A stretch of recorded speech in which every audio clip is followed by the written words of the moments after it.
Jemput Yang Berhormat Teluk Intan, 12 minit. Terima kasih Tuan Ibu Petua. Indah berseri cincin delima, bertatah permata elok dipakai. Malaysia kini 64 tahun merdeka. Semoga negara terus aman dan damai. Tuan Ibu Petua, terlebih dahulu saya ingin mengucapkan ribuan terima kasih kepada Yang Berhormat Jeli selaku Menteri EPU serta pegawai-pegawai kerajaan kaki tangan awam yang membuat perancangan yang rapi, cermat dan bertujuan murni yang untuk membentangkan rancangan Malaysia ke-12 yang bertemakan makmur, inklusif dan mampan. Tuan Yang Dipertua, segala rancangan tanpa pelaksanaan yang berkesan tidak akan mencapai kejayaan. Mengikut laporan Ketua Audit Negara tahun 2019, walaupun kerajaan persekutuan memperuntukkan ratusan bilion untuk rancangan Malaysia ke-11, tetapi akibat pelaksanaan yang lemah, ramai projek telah gagal mencapai sasaran dan akhirnya merugikan rakyat dan negara. Seperti contoh, negeri Perak telah memperolehi peruntukan sebanyak 8.63 bilion untuk pembinaan 556 projek. Tetapi setakat akhir tempoh rancangan Malaysia ke-11, projek yang siap hanya 258 atau 46% sahaja. Tetapi jumlah peruntukan yang telah habis digunakan sudah mencapai 94% atau 7.57 bilion. Saya percaya perkara yang sama juga berlaku kepada negeri-negeri yang lain. Di manakah kelemahannya? Tuan Ibu Petua, kerajaan perlu mengambil tindakan yang tegas untuk mengelakkan pembaziran dan pembinaan projek Gajah Putih yang tidak produktif dan jelas membazir seperti kompleks sejarah di Pasir Salak yang menelan kos hampir 60 juta. Tetapi kini telah dibiarkan usang terbengkalai. Tuan Yang Dipertua, selain itu kerajaan perlu mencari sebab sebenar mengapa rancangan Malaysia 11 telah gagal mencapai sasaran. Rancangan Malaysia 11 telah pun menetapkan 6 Key Performance Index. Seperti contoh, rancangan Malaysia 11 telah menetapkan pertumbuhan KDNK sebanyak 5.5%. Tetapi kadar sebenar hanya 2.7%. Kedua, pendapatan per kapita seharusnya ringgit Malaysia RM47,720. Tetapi angka sebenar hanya RM42,503. Ketiga, sumbangan gaji pekerja kepada KDNK sepatutnya 38%. Tapi kadar sebenar hanya 37.2%. Keempat, jumlah pendapatan isi rumah sepatutnya ringgit Malaysia RM8,960. Tetapi angka sebenar hanya RM7,160. Dan pencapaian indeks kebahagiaan sepatutnya meningkat 1.4%. Tapi kadar sebenar hanya 0.5% saja. Ini semua telah gagal mencapai sasaran. Jika kerajaan mengulangi kesilapan yang lalu dan tiada acuan ataupun strategi baru, bagaimana rancangan Malaysia 12 mampu menuju ke arah kejayaan? Tuan Ibu Petua, kerajaan perlu mengutamakan realiti rakyat dan bukan fantasi kerajaan. Umpamanya kerajaan menetapkan sasaran pendapatan isi rumah mencapai 10,000 sebulan. Tetapi realiti rakyat lawan dengan fantasi kerajaan. Realiti rakyat ialah kini seramai 58% pencarum KWSP. Jumlah baki wang simpanan dalam akaun mereka adalah kurang dari 10,000. Dan mengikut Bank Negara Malaysia, 70% rakyat tiada simpanan wang tunai melebihi RM1,000 untuk menampung keperluan jika berada dalam keadaan kecemasan. Tuan Yang Dipertua, ramai ahli yang berhormat membangkitkan isu kesihatan rakyat. Saya ingin bangkitkan isu kesihatan kewangan negara. Tuan Yang Dipertua, mengikut jawapan Timbalan Menteri Kewangan di Dewan Rakyat, jumlah hutang dan liabiliti kerajaan persekutuan sudah meningkat ke 1.26 trilion setakat bulan Julai tahun ini. Dengan kata lain, setiap rakyat Malaysia kini terpaksa menanggung hutang kerajaan sebanyak hampir RM39,000. Setiap orang. Kerajaan kini juga dalam proses membentangkan akta langkah-langkah sementara bagi pembiayaan kerajaan penyakit coronavirus 2019 untuk menaikkan hak amal wang yang boleh diperdapat di bawah Akta Peminjam tahun 1959. Dengan jumlah tambahan hutang bernilai 45 bilion lagi. Ini salinannya. Oleh itu, hutang negara dijangka akan meningkat ke 1.3 trilion menjelang akhir tahun ini. Tuan Yang di-Pertua, selain itu, mengikut Bank Negara Financial Review, kerajaan juga perlu memberi perhatian segera kepada jumlah hutang isi rumah yang kini berada di paras tertinggi dalam sejarah, iaitu $328.7 bilion ataupun 93.3% dari jumlah KDNK negara. Perlu ditegaskan, hutang isi rumah negara kini telah meningkat sebanyak 413% sejak dari tahun 2002. Kadar hutang isi rumah di negara kita kini merupakan yang tertinggi di rantau Asia. Dan ia akan menjejaskan pemulihan ekonomi negara kerana beban kewangan yang berat akan menjejaskan daya pemberian dan pendapatan boleh alih disposable income keluarga Malaysia, khususnya golongan B40. Tuan Yang di-Pertua, masalah pengangguran. Kini kadar pengangguran sudah melebihi 4.8%. Jumlah bilangan yang sedang menganggur telah melebihi 770,000 orang. Fokus IMK 12 wajar tumpu kepada pewujudan peluang pekerjaan yang berasaskan kepada sukatan pelajaran kemahiran, ilmu serta menepati kehendak pasaran. Dengan izin, we need a competency-based syllabus on knowledge, skill, development and mastering of the skill. Tuan Yang di-Pertua, satu lagi perkara penting yang saya ingin sentuh, iaitu security makanan negara. Walaupun tanah air kita sudah mencapai kemerdekaan sejak tahun 1957, tetapi sehingga hari ini, penghasilan makanan dalam negara kita masih tidak mampu untuk menampung keperluan domestik.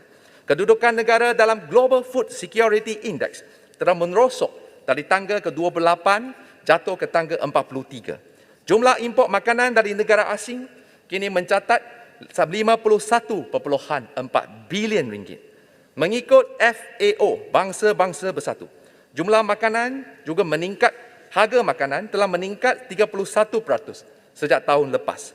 Oleh kerana itu, langkah-langkah proaktif perlu diambil oleh kerajaan untuk memastikan rakyat dan negara mempunyai bekaran makanan yang mencukupi dan berkemampuan. Tuan Yang di-Pertua, seterusnya, isu penting adalah indeks urus tabir negara. Demi prinsip ketulusan dan accountability, indeks urus tabir negara dan Aktah Perkhidmatan Awam perlu diperkenalkan segera.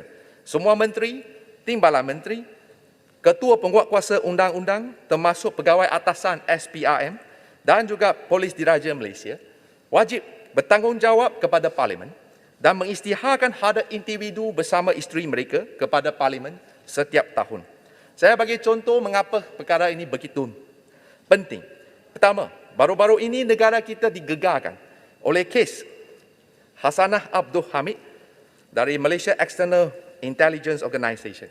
Beliau membuat laporan polis, jumlah duit yang dirampas oleh SPRM sebanyak hampir 50 juta ringgit, antaranya 25 juta ringgit telah pun sudah hilang sebagai bahan keterangan dalam pengawasan SPRM. Ini lebah kata pepatah Melayu, harapkan pagah makan padi. Kes yang kedua tentang 1MDB, penyelesaian dengan KPMG Partners. Kerajaan membawa tuntutan sebanyak 5.64 bilion ringgit. Tetapi bulan lepas selesai dengan out of court settlement. Cuma bayaran 333 juta atau hanya 8% dari jumlah tuntutan. Kerajaan tuntut 5.6 bilion. Orang bayar 300 juta, selesai, settle. Tidak ada ketulusan dan butir-butir penyelesaian wajar dibentangkan ke Dewan Yang Mulia ini supaya rakyat tahu apakah sebenarnya perkara yang berlaku atas prinsip ketelusan. Tuan Yang di-Pertua, selain daripada itu, transformasi GLC juga sangat penting. GLC sepatutnya memberi peluang dan luang kepada sektor swasta untuk bersaing dan bukan merebut peluang dengan sektor swasta. GLC haruslah hanya berkecimpung dalam bidang aset atau industri strategik yang penting untuk pembangunan negara seperti artificial intelligence, industri automation, electric car, pelaburan tenaga hijau dan lain-lain. Bukannya mencebuli diri dalam bidang yang boleh dikuasai dan diusahakan oleh pihak swasta. Tuan Yang di-Pertua, selain daripada itu, amat penting sekali adalah agenda anak Malaysia.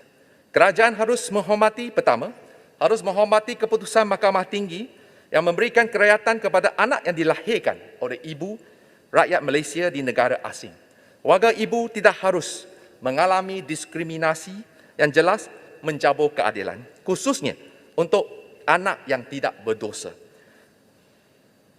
Tuan Dipertua, seterusnya adalah agenda sekatan ke atas Bumi Putera.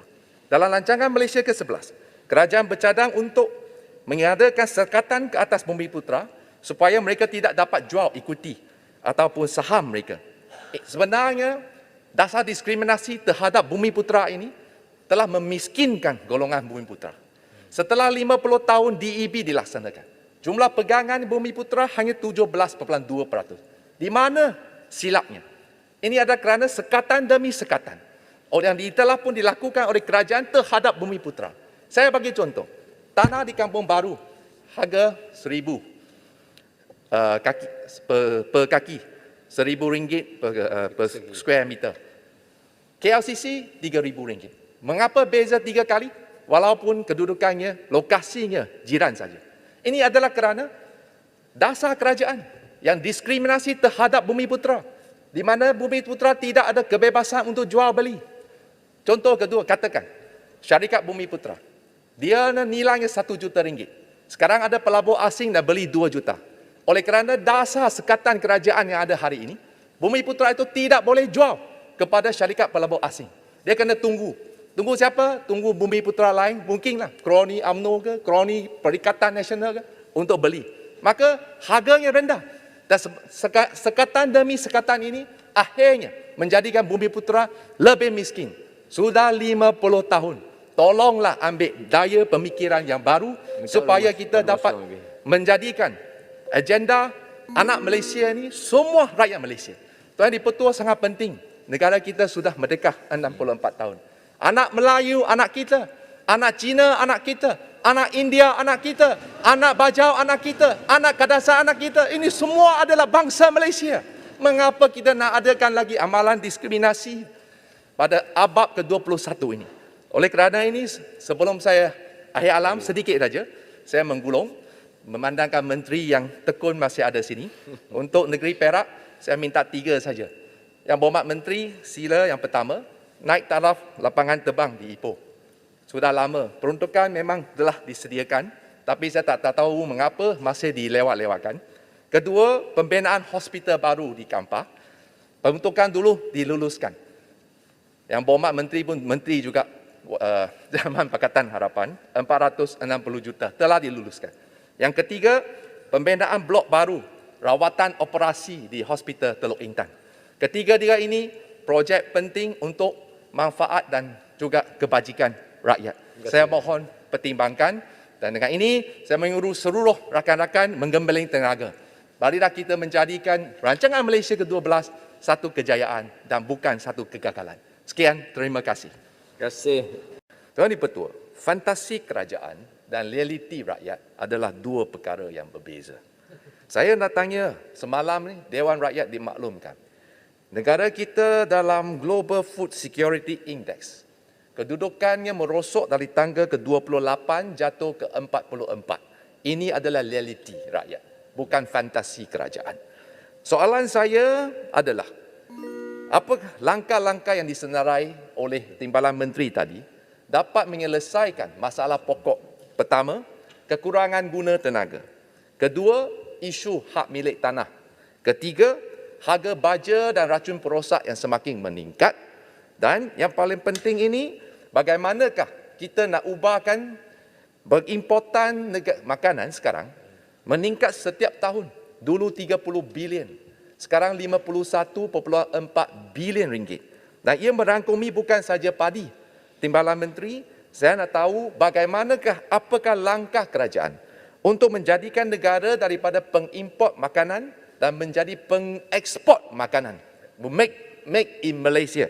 Ini merangkumi sektor padi, sayuran, tanaman, ternakan dan perikanan. Saya mohon jawapan yang komprehensif dan tetapkan jadual masa bilakah ia akan menjadi realiti. Terima kasih, Tuan Intan. Sila, Timbalan Menteri. Terima kasih Yang Berhormat Teluk Intan Timbalan Menteri minta tutup mulut pakai Profesor. yang telah mengemukakan soalan tambahan. Saya sebagaimana Yang Berhormat, kita sememangnya mempunyai hasrat dan cita-cita yang tinggi untuk mewujudkan bidang pertanian di dalam negara kita yang mempunyai daya pengeluaran hasil yang tinggi. Namun kita tidak dapat nafikan di sana ada cabaran-cabaran yang besar. Kerajaan yang ada sekarang ini, insya-Allah, kita akan memastikan cabaran-cabaran yang telah dilalui sekian lama sebelum daripada ini dapat kita atasi satu demi satu, dan supaya hasil padi, hasil sayur, bekalan daging dan seumpamanya dapat kita pastikan bertambah dari masa ke semasa dalam negara kita. Insya-Allah, saya selaku Timbalan Menteri Pertanian 2, kalau ada cadangan-cadangan daripada Yang Berhormat untuk memastikan sumber bekalan makanan dalam negara kita dapat ditingkatkan dalam masa yang terpantas. Saya tidak mampu untuk sebut berapa tahun kerana dia bukan saja bergantung pada kerajaan, tetapi dia bergantung kepada pihak petani, pihak nelayan dan pihak-pihak yang lain untuk menjayakan cita-cita ini.